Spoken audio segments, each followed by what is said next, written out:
অনুমতি ছাড়া আলিয়া ভাটের ছবি বিকৃত করার অভিযোগ উঠল পাকিস্তানের এক সংস্থার বিরুদ্ধে।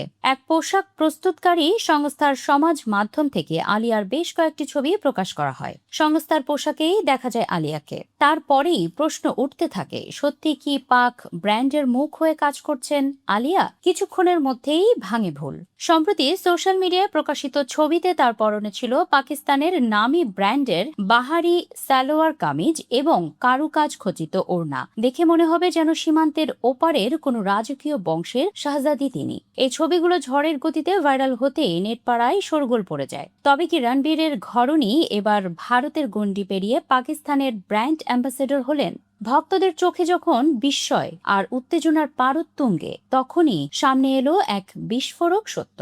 যা দেখছেন তা আলিয়া হলেও বাস্তবের আলিয়া নন, বরং এক অদ্ভুত মায়াজাল, এআই এর নিখুঁত কারসাজি। ভারতের গণমাধ্যম সূত্রে জানা যায়, পাকিস্তানের বিজ্ঞাপনে ব্যবহার হওয়া আলিয়ার ছবিগুলো এতটাই নিখুঁত ছিল যে সাধারণ চোখে সেগুলো এআই বলে চেনার উপায় ছিল না। কিন্তু নেটিজেনরা অল্প সময়ের মধ্যে রহস্যের সমাধান করেন। দেখা যায় কৃত্রিম বুদ্ধিমত্তার সাহায্যে অন্য একজন মডেলের শরীরে আলিয়ার মুখ বসিয়ে দেওয়া হয়েছে।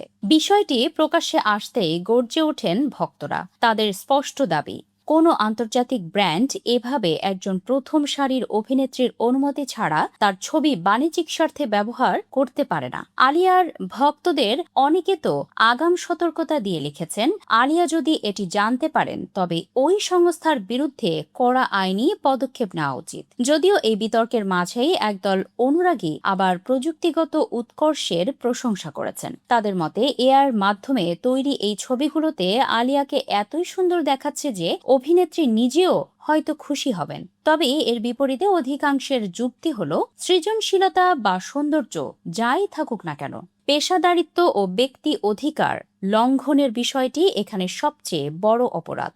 উল্লেখ্য, এর আগেও এআই বিড়ম্বনার শিকার হয়েছেন বলিউড অভিনেতা অমিতাভ বচ্চন, ঐশ্বর্য রায় বচ্চন, অভিষেক বচ্চন থেকে শুরু করে কার্তিক আরিয়ান। তবে তাদের প্রত্যেকেই পার্সোনালিটি রাইটস সংরক্ষণ করেছেন। এর ফলে তাদের ডিজিটাল অবয়ব বা কণ্ঠ বাণিজ্যিক উদ্দেশ্যে কেউ বিনা অনুমতিতে ব্যবহার করতে পারবেন না। তবে এখন দেখার পালা এই বিষয়ে আলিয়া কি পদক্ষেপ নেন।